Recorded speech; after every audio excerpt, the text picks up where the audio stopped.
Hello, everyone. We are here with philanthropist, business owner, actor, singer, entrepreneur, farmer, mother, wife, superhero in real life. We're here with Grace De Niro. Grace, thank you so much for having us here. Jeremy, it's a pleasure, as Now, always. tell them about that moment that made you want to start your own business. Actually, my husband asked me to go and listen to President Kagame of Rwanda do a speech at a friend's house. And I was reluctant, of course, because I'm very cynical about politicians and world leaders, and especially now.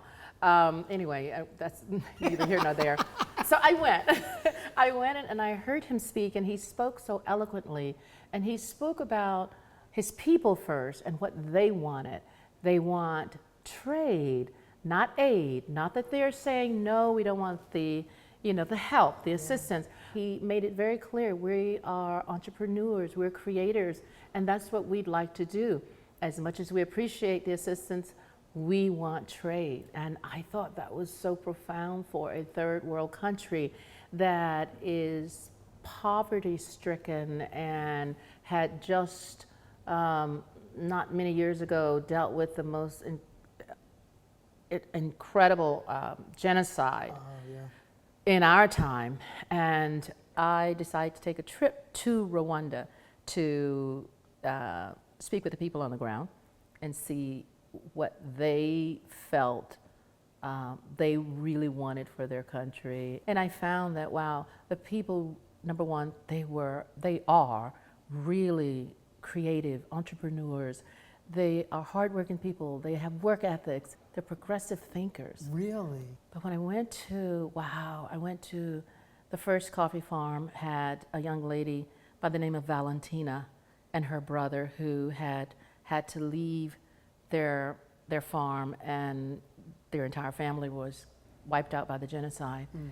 And we were talking to Valentino, and she's standing in the midst of her farm, and she was saying that this is what she and her brother has now to make a living. And you could tell that she was still traumatized. It was really an incredible, moving moment for me, not feeling sorry for her, but the strength that she has to come back to that farm, to take care of the coffee trees and cherries and plants, and say, this I have, and I'm going to, with my brother, make a living with this farm. That impressed me. Okay. Right after that, I came back. I had the bug. I said, okay, I don't know anything about coffee, but I want to do this. I had to. Seeing the faces and seeing their courage. What really inspired me was their courage to pick up the pieces after the genocide. That was what gave me the courage and the inspiration to want to do it. I saw the pride of the people, how they were working, and they owned it. I thought, this is really nice. That was the beginning. But then, as I said, when I spoke to them about the genocide and how one woman told me, she said, I had to decide if I was going to be a victim or if I was going to live. That's how I picked up my life and my family and went forward. That's a hard, am I going to be a victim or am I going to live? It's a choice. It's a choice. Which everything in life comes down to that. If you didn't sit there, you go, I'm going to go there and see what this is really about. Got there and got more than you bargained for. Yes. Because you got to get the work ethic and the energy of the people. Yes. So you got to Rwanda, you saw all this, you came back here. What were your next 3 major steps? The first step was, I need to find somebody who knows the coffee business. Okay. Okay, that was number one. Number two, I needed for these people or someone they knew to make a business plan surrounding a coffee company, because I had no knowledge. Correct. Nothing. And I did that. I found a couple of people who were very knowledgeable in the coffee business and who had done sourcing and who had also been instrumental in setting up, companies. That's an important step, because a lot of entrepreneurs watching right now, they're going to do the same thing. They're going to go, or myself, if I want to do something, I'm going to find some people who work in the field. What made you pick the people that you worked with? If you're going to create your own business, I think you have to be so passionate about what that business is. You really have to eat, sleep, and drink it. It has to be a drive, some type of drive there for you to want to do it. You know, they gave me something when I went to Rwanda. I stepped back and I said, I have a platform in my life and I don't use it. And because they were doing things, they were making things happen in Rwanda. There's this one lady who owned the first gas station, and she had just taken off and just organized this women's group, cooperative, growing coffee. And I just thought, okay, wait a minute, what am I doing? It has to be something that you really feel so dear and hold so close to your heart that you really want to do. That's number one. Number two, I looked at it as saying, you know what, I don't know anything about this. It might be hard, it will be hard, Yes. but I'm going to enjoy the ride. I'm going to enjoy the ride of learning. It's the learning curve. And It never stops. it never stops. It never I've been learning that stops. more and more in my career. And the third point that really helped me to continue my drive when I got back here is I remembered the farms. When I was there, the farms just, oh my God, there was a synergy. It just brought me back to my childhood. And I said, oh my goodness, if I, on my farm with my family, had someone to come and talk to me and say, you know, how can I help create awareness around what you're doing? That would have been huge. So what's been like, I guess, your biggest obstacle, like briefly, you got over and you learned a lot through the process? I learned that I had to find people who were just as passionate about what I was doing, because it can't happen if I'm the only one that's passionate about it. You've got to find those people out there, and they're out there, who are just as passionate, and then it becomes fun.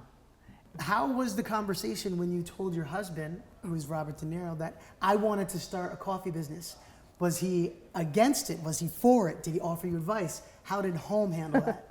Actually, he was really for it. And of course, he will take credit. He said, I told you to go and listen to Kagame in the first place. And I said, you did. I didn't know it was going to lead to this, but this is what it has led to. And he said, you know, then you should try it. He said, go ahead. You never know until you try. And I did. And he went to Rwanda with me.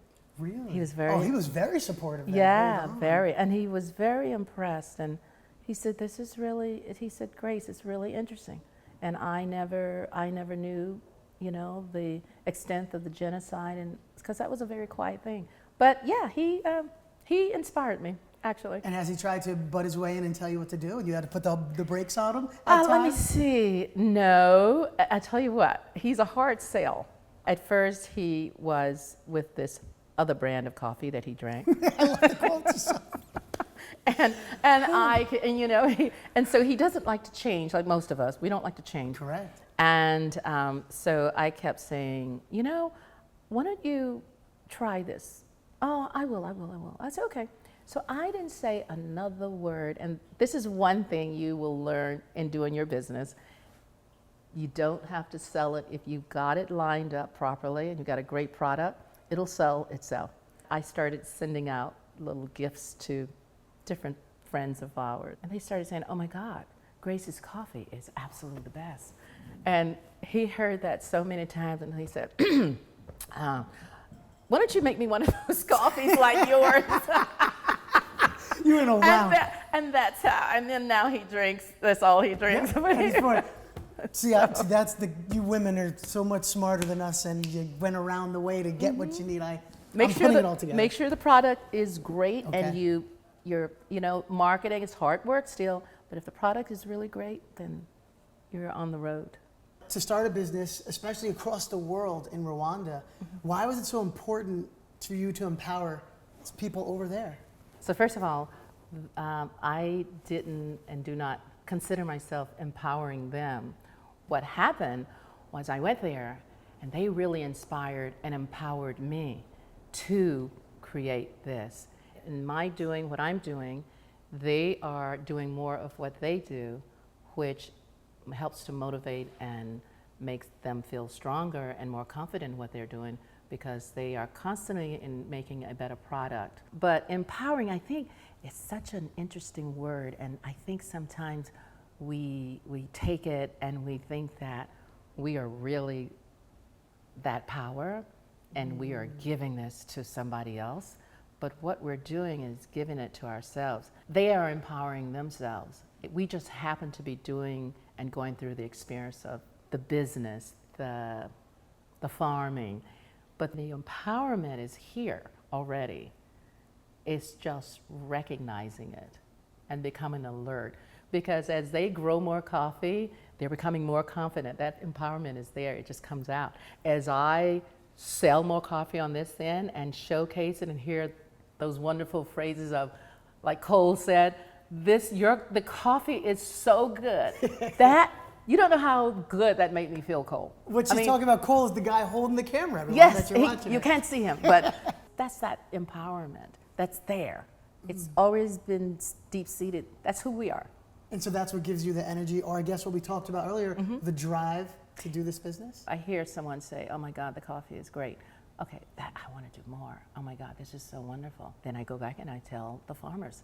And I'm putting together a video to show the farmers what their coffee is doing here. Wow, you're doing service, and that's the gift. That's what I've learned from the conversation. And the gift of thank you for letting me come hang out with you. I know you're A pleasure as always.